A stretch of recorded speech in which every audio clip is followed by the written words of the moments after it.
Olá, meus amados irmãos, que bom é estarmos de volta para mais um estudo, mais um tempo de aprendizado da palavra do Senhor e hoje iniciando uma série diferente da que nós estudamos, pois a anterior era mais curta, mais direcionada a um tema específico que era sobre escatologia e hoje nós damos início a uma nova série de estudos que vai perambular por toda a Escritura, pois nosso intuito é trabalharmos resumidamente cada livro da Bíblia. Ou seja, teremos aí pela frente, no máximo, mas com aí talvez algumas alterações, mas 66 estudos sobre cada livro da Escritura, dando um panorama do autor, do destinatário, do conteúdo e alguns outros pontos importantes. Então hoje nós iniciaremos este estudo pelo primeiro livro da Bíblia, que é o livro de Gênesis.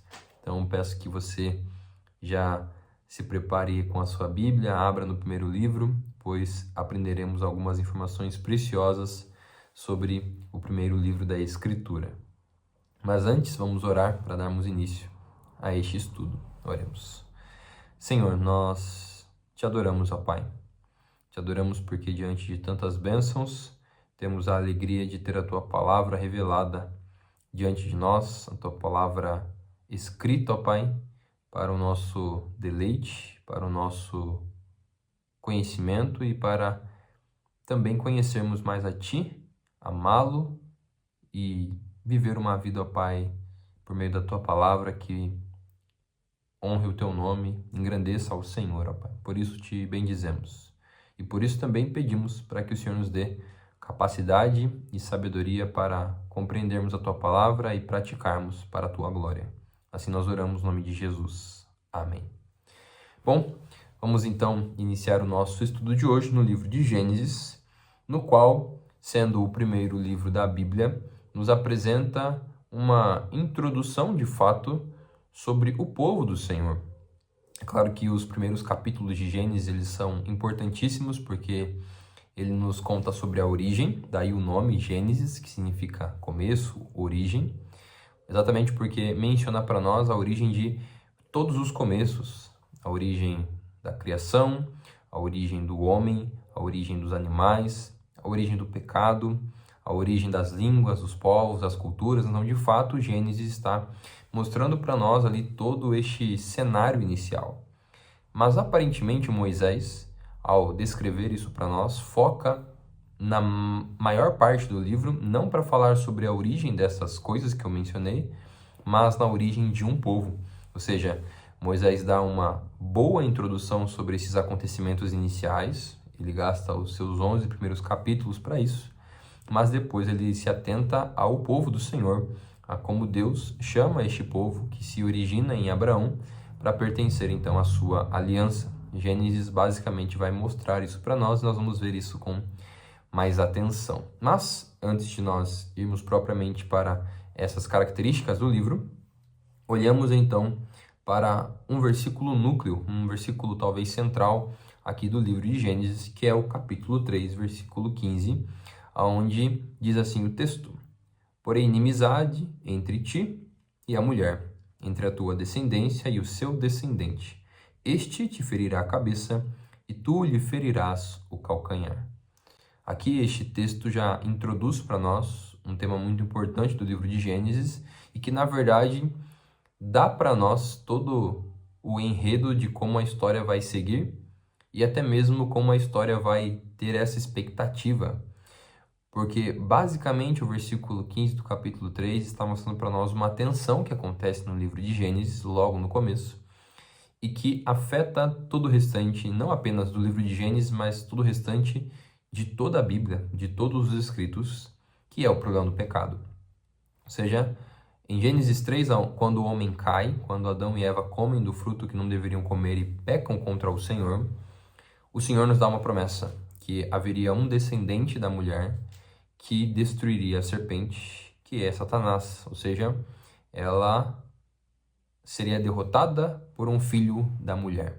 Não sabemos qual filho, a partir desse começo ainda fica uma expectativa de quem seria esse filho, mas o ponto é, vai vir um filho que vai destruir o inimigo Então, essa expectativa se dá e, como eu disse, afeta, porque agora o povo, a partir de Adão e Eva, sofrem as consequências da queda, vivem uma vida em pecado, ou seja, nascem em pecado, são realmente pecadores diante do Senhor, mas agora o Senhor, por meio desse descendente, vai agir em comunhão com eles. Esse descendente vai ser o vencedor e que vai permitir então com que este povo tenha acesso a Deus novamente. Este povo, por meio do casal que caiu, seja restaurado, seja transformado de fato. É por isso que esse versículo ele é tão central, porque ele mostra para nós que há queda, mas que há uma redenção por meio desse descendente que viria. Então, Gênesis é preciosíssimo para toda a Bíblia, porque ela trata sobre o problema do pecado, mas também já nos aponta um Salvador, já nos aponta um Redentor. Bom, então, em todos os nossos estudos, nós vamos passar por estes tópicos aqui. Pela autoria, pelo destinatário, pelo propósito, pelos temas centrais, pelo esboço do livro e como nós podemos enxergar Jesus nos livros, especificamente do Antigo Testamento, é claro, uma vez que o Novo Testamento já conta para nós sobre ele de forma muito mais explícita. E aí uma breve conclusão. Então, vamos para a autoria de Gênesis, ok? Quem escreveu Gênesis? Tradicionalmente, e isso é bem comum nós encontrarmos em vários livros de pesquisa bíblica e até mesmo do contexto judaico, reconhecer que a autoria de Gênesis é atribuída a Moisés, ou seja, nós podemos perceber que os próprios judeus se referem à lei como os livros de Moisés, e para o judeu, a lei, a Torá, ela é realmente resumida nos 5 livros da Bíblia, os 5 primeiros, Gênesis, Êxodo, Levítico, Números e Deuteronômio. Ou seja, esses 5 primeiros livros são atribuídos a Moisés pelo próprio contexto que os judeus já defendem que ele é o autor.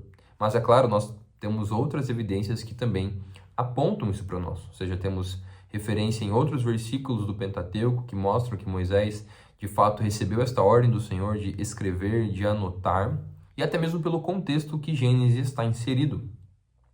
Gênesis é escrito possivelmente quando Moisés liberta o povo do cativeiro egípcio e ele está rumo à Terra Prometida, e então ele está, de uma certa forma, trazendo aquela identidade que eles tinham perdido, uma vez que eles já estavam há muito tempo no Egito, de volta. A identidade de pertencer a este Deus, ao verdadeiro Deus, ao Deus de Abraão. Ou seja, ele conta então para eles como tudo se iniciou, quem é o Deus que criou todas as coisas e quem é o Deus dos antepassados deles, que certamente é Yahvé, que é o nosso Deus. Então, é neste contexto que nós podemos enxergar aqui que Moisés, de fato, se dá como autor de Gênesis. Mas, é claro, temos também algumas outras referências, como o texto que eu menciono para vocês aí, que é o de João, capítulo 5, versículo 46, quando Jesus, ele falando com os seus, ele menciona então a respeito de Moisés. Lá em João, capítulo 5, Jesus diz o seguinte, lá no versículo 46.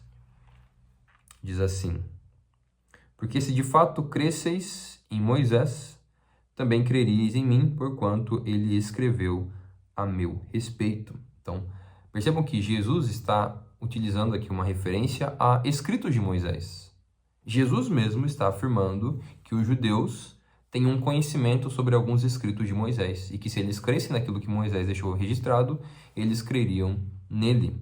Isso é importante para mostrar para nós que se os judeus reconhecem Gênesis, Êxodo, Levítico, Números e Deuteronômio como escritos de Moisés, Jesus se utiliza dessa verdade para trazer essa informação para eles. Isso nos leva a compreender que se Moisés não fosse o autor do Pentateuco, Jesus não iria dizer que Moisés é o autor, porque Jesus saberia quem de fato é o autor. Quando Jesus se apropria dessa informação que os judeus criam, ele está confirmando de fato que Moisés é o autor desses 5 primeiros livros da Bíblia, entre eles Gênesis. Possivelmente, como eu mencionei, este escrito ele é dado para o povo depois que eles saem do Egito. Então, nós temos a datação aí de 1445 a 1405 a.C., que é o período aí, possivelmente, que Moisés escreve, então, este livro tão importante para o povo e concede a eles essas informações, né? O povo está recém-liberto do Egito em uma formação, em um processo de formação como nação. Isso é muito interessante, talvez nós perdemos isso um pouco de vista quando estudamos o livro de Gênesis, mas quando conseguimos enxergar por esse lado, ganhamos um bom conhecimento e uma profundidade maior, que Moisés está, na verdade, sendo um instrumento de Deus para transformar a identidade do povo. Um povo que estava há tanto tempo distante da sua terra e distante da sua naturalidade de pertencer a Deus, na sua naturalidade de conhecer a Deus, de saber que Deus, na verdade, já agiu por meio de Abraão, já tinha realmente chamado a Isaac, chamado a Jacó e também José e tantos movimentos que Deus já havia feito. Talvez se eles tivessem essas informações mais vívidas por terem essa cultura realmente movendo eles, eles teriam um outro tipo de conhecimento sobre quem é Deus.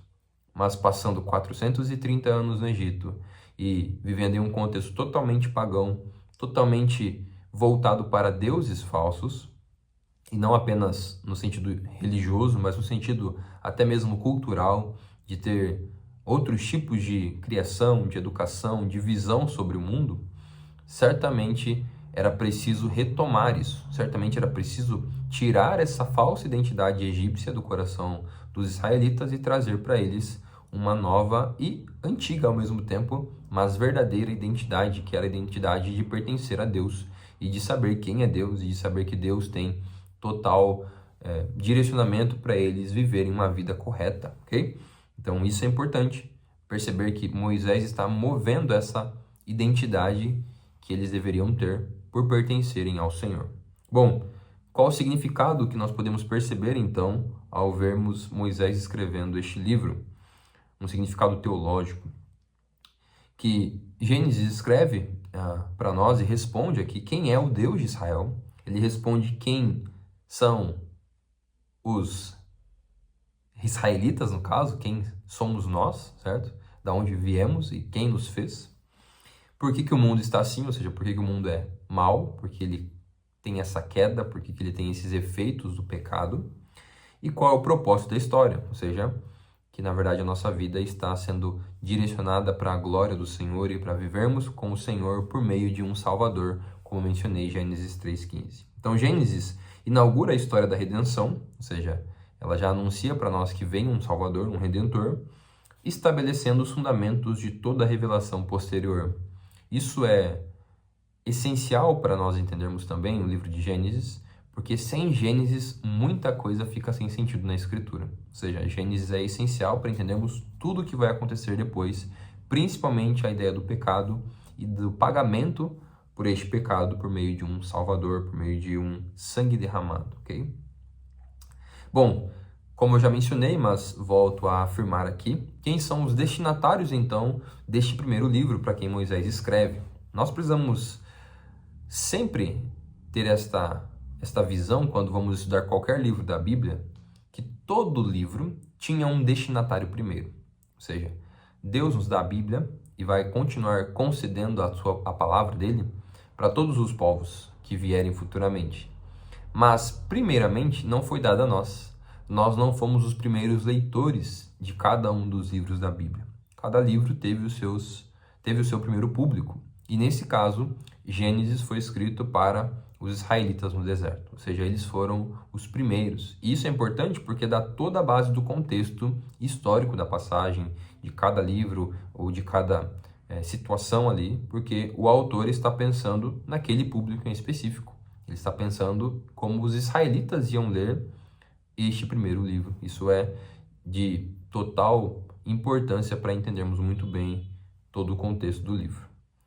Como eu já mencionei, eles estão vindo de uma influência pagã egípcia, ou seja, eles têm muito dessa cultura já neles, no coração deles, no dia a dia deles, e Moisés tem que tirar isso. E eles então precisavam se voltar, que aí é a dimensão da aliança que Deus tem com eles, eles precisavam se voltar a realmente entender que a relação deles é com o único e verdadeiro Deus, e não com vários deuses, não com os vários mentirosos deuses que o Egito anunciava para eles. Então eles precisavam se voltar para este Deus que já tinha um relacionamento com eles há muito tempo, por meio dos seus antepassados, né? E as genealogias mostram isso para nós. É por isso que Gênesis tem muitas genealogias que apontam esta história, linkando então desde o início como Deus está agindo e chamando um povo para si. Bom, quais são os propósitos do livro de Gênesis então? E eu estabeleci que basicamente 3 propósitos que o livro nos apresenta. Em primeiro lugar, a criação de tudo como reino de Deus. Então nós vamos lá para Gênesis no começo e vemos que Deus é o criador de todas as coisas e que Deus está, na verdade, deixando na terra a sua marca, o seu reino. A terra é dele, pertence a ele, e ele está fazendo então com que, por meio da sua criação, a glória dele seja conhecida. É por isso que ele nos faz segundo a sua imagem e semelhança, para que nós demonstremos então a imagem do Senhor por toda a criação, por toda a terra que o Senhor nos deu. Ou seja, a criação é, como alguns gostam de dizer, o palco de Deus, é onde Deus age, é onde Deus está fazendo a sua obra. Claro, de muitas formas, mas principalmente por meio de nós e certamente por meio do seu Filho Jesus Cristo. O segundo propósito do livro é apresentar para nós a queda. Então, como eu mencionei, o pecado anunciado em Gênesis é o tema de toda a Escritura. Nós somos pecadores, temos uma dívida e alguém paga essa dívida por nós. Então, é por isso que a queda também é um dos temas centrais do livro. É por isso que lá em Gênesis 3:22 o texto diz: eis que o homem se tornou como um de nós, conhecedor do bem e do mal. O homem que antes só conhecia o bem, agora desfruta também do mal. Ele provou de fato o mal, não só no sentido de saber o que é, mas de viver o mal e de colher as consequências dele. Mas, pela bondade e graça de Deus, a redenção aparece aqui inicialmente, mas como um pontapé inicial de toda uma progressão que vai se dar ao longo da Escritura. É por isso que em Gênesis 12, com o chamado de Abraão, Deus diz que em Abraão serão benditas todas as nações da terra. É claro que não é Abraão o meio das bênçãos, mas um filho de Abraão, que é descendente de Abraão, que seria o canal das bênçãos eternas para todas as nações da terra, um Salvador, um Messias que viria.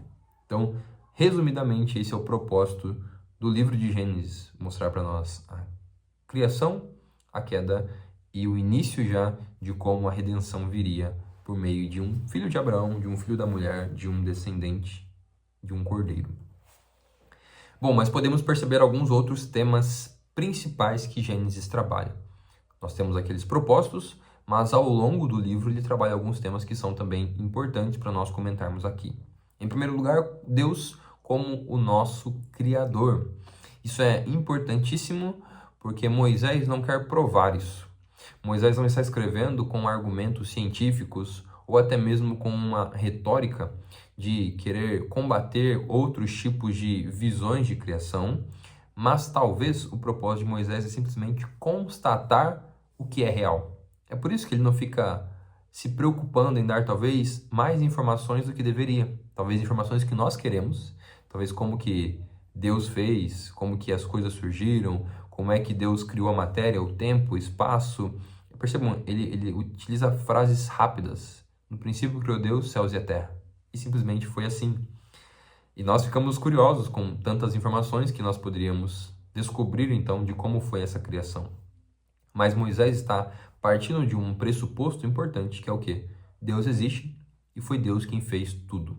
Deus não é criado, Deus é eterno e ele em algum momento decidiu criar todas as coisas, ok? Então isso é um ponto importante do livro de Gênesis, entender que Deus é o criador de todas as coisas. Em segundo lugar, que nós somos imagem e semelhança dele. Isso significa que o ser humano não é obra do acaso e que nem o ser humano deveria ser tido como um participante do reino animal. O ser humano não é um animal, mas ele reflete a beleza do Criador. Ele é a imagem e semelhança desse Criador e Gênesis deixa isso muito claro para nós. É por isso que no início o texto diz que Deus aparecia na viração do dia para conversar com o homem. Perceba como a beleza aqui na linguagem que Moisés deixa para nós, em mostrar que Deus não vinha falar com nenhum outro ser. Ele vinha falar com o homem porque o homem era o seu reflexo, a sua imagem. É claro, com um breve cuidado aqui.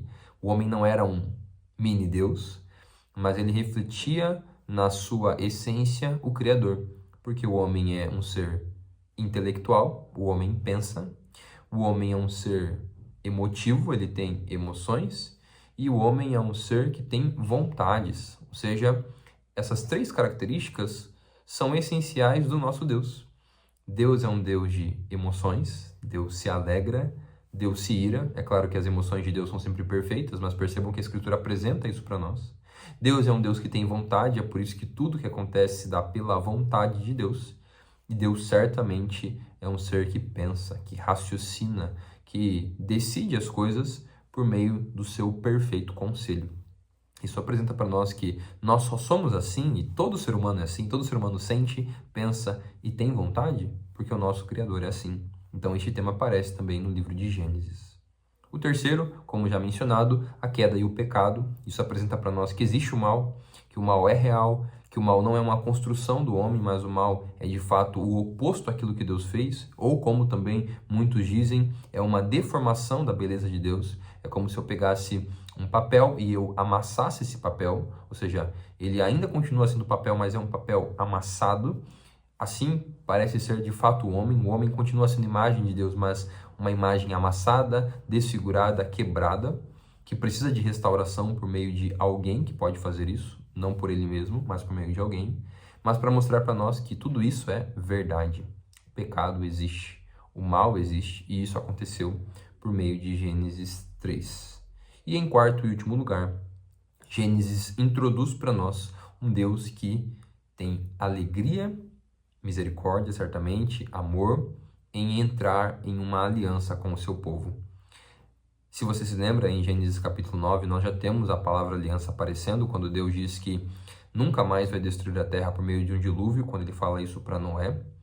E nós podemos ver que Deus entra em aliança, Gênesis 15 também apresenta isso para nós, por meio de Abraão. Ele chama Abraão em Gênesis 12, mas em Gênesis 15 nós temos a aliança sendo bem descrita para nós ali, onde Deus realmente se compromete a cumprir as promessas por meio de um pacto, por meio de um sinal ali onde ele aparece como fogo diante de Abraão.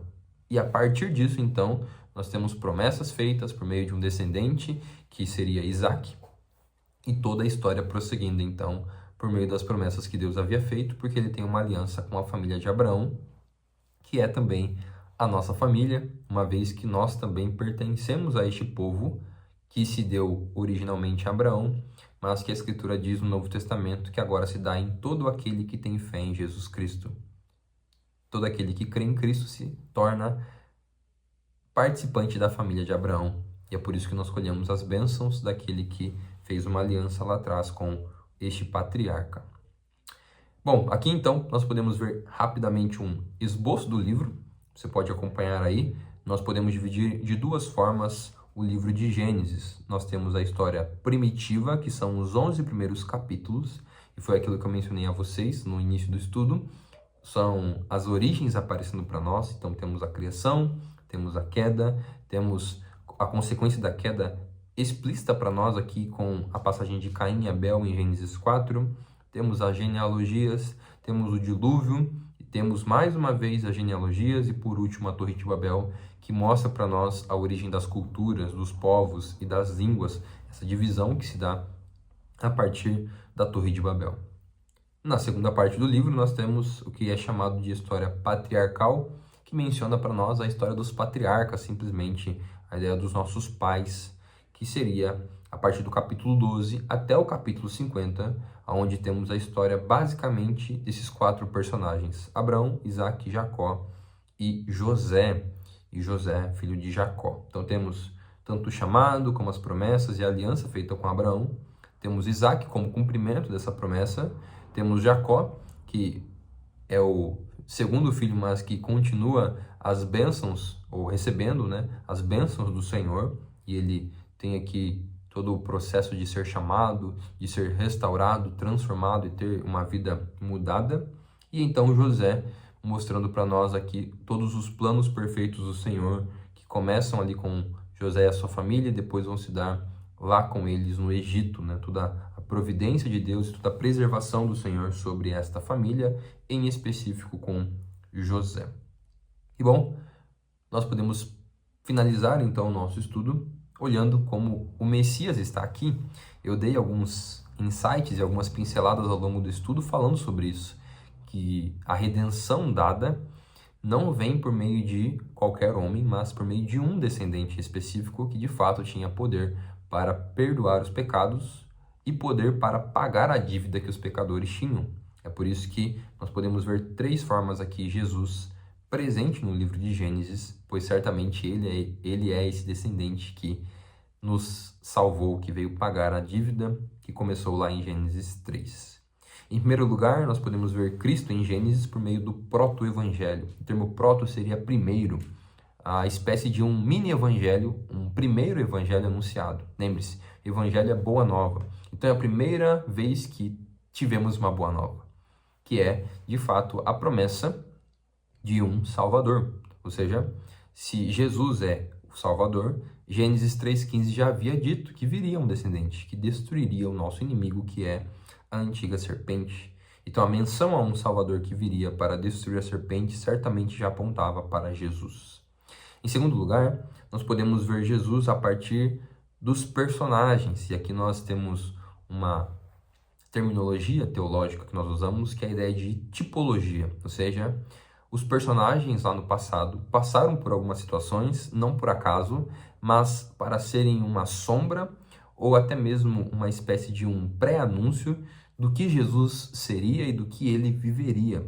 Por exemplo, nós podemos ver aqui o caso de Adão, que era representante de todo mundo. Quando Adão caiu, todos que estavam nele caíram também. Em Romanos, capítulo 5, nós vamos ver que Jesus é o segundo Adão, porque Jesus também é representante de muitos e todos aqueles que estão nele são salvos. Ou seja, se Adão ele perde na tentação e ele cai, Jesus vence a tentação e na cruz ele vence também os nossos pecados e concede a nossa salvação. Percebam, Jesus também é um representante. Nós só temos dois representantes na história da igreja, no sentido de centrais. Nós temos Adão e temos Jesus. E Jesus é o Adão perfeito, porque ele não peca, ele não falha, e ele, por meio da sua vitória, nos concede vitória também. Temos Abel, que é morto pelo seu irmão, que oferece um sacrifício perfeito. E perceba, Jesus foi morto pelos seus e Jesus ofereceu um sacrifício perfeito, sendo ele mesmo o sacrifício. Temos o caso de Noé também, que era um homem justo e íntegro diante do Senhor, que por meio dele o povo foi salvo. Se Noé não tivesse a graça de receber do Senhor este meio de livramento por meio da arca, todo mundo iria morrer. Mas por meio de Noé, uma família foi salva e por meio dessa família, toda a humanidade. Percebam, Jesus também é este mediador. Por meio de Jesus também é que somos salvos, porque se não fosse ele, nós não conseguiríamos salvação.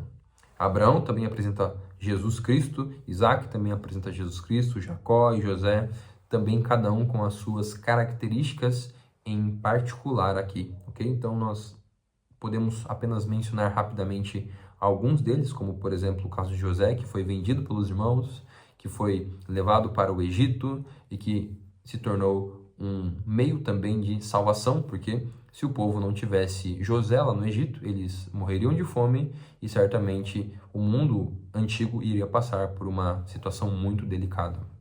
Mas José, estando no Egito, foi o meio pelo qual Deus mostrou para eles como administrar todo o alimento e certamente ter salvação naquele contexto. E Jesus também faz isso conosco, certo?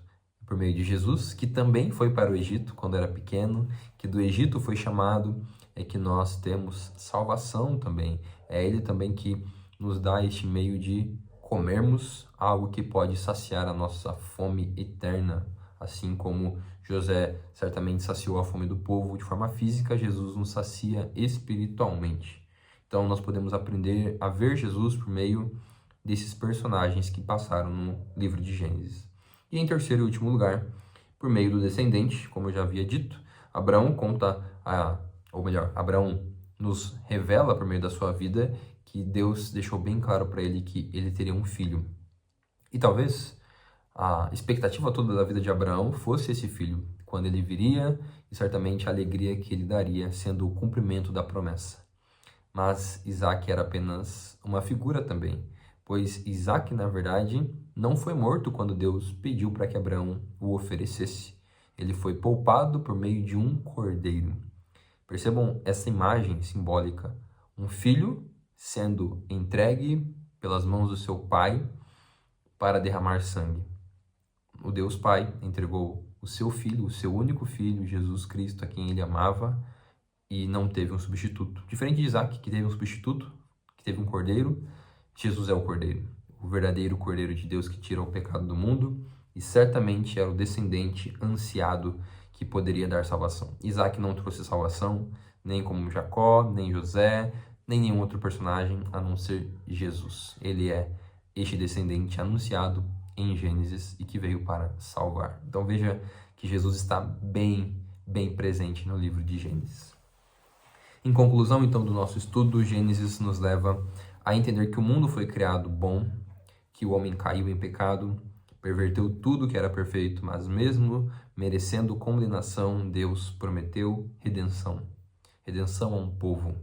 E essa redenção veio por meio de uma linhagem, por meio de Abraão, e que vai terminar em Jesus Cristo. Jesus Cristo é o descendente, Jesus Cristo é o cumprimento das promessas, Jesus Cristo é o que toda a Escritura aponta. Toda a Escritura é um caminho que conduz ao nosso Salvador Jesus Cristo. Que Gênesis não seja um livro que nós lemos apenas olhando para aquilo que esses personagens viveram, mas que Gênesis aponta para o que nós vivemos também. Nós também fomos criados por este Deus, nós também somos pecadores, nós também precisamos de um descendente que pode nos salvar. Um descendente perfeito, um descendente que certamente se compadece de nós e paga as nossas dívidas. Este é Jesus, apresentado certamente nesse primeiro livro da Bíblia. Que você possa mergulhar em conhecer mais este livro, os detalhes deste livro e aprender como a palavra do Senhor nos ensina a viver uma vida correta, uma vida justa diante do Senhor e principalmente uma vida ancorada na pessoa de Jesus Cristo. Assim nós encerramos este primeiro estudo deste tema tão importante e na semana que vem continuamos certamente por meio do segundo livro, o livro de Êxodo, que nos apresenta a continuidade dessa história depois de José ver as próximas cenas que o povo passou. Que Deus assim os abençoe e que você possa acompanhar os nossos estudos para crescer na graça e no conhecimento do nosso Deus. Um grande abraço, que Deus abençoe.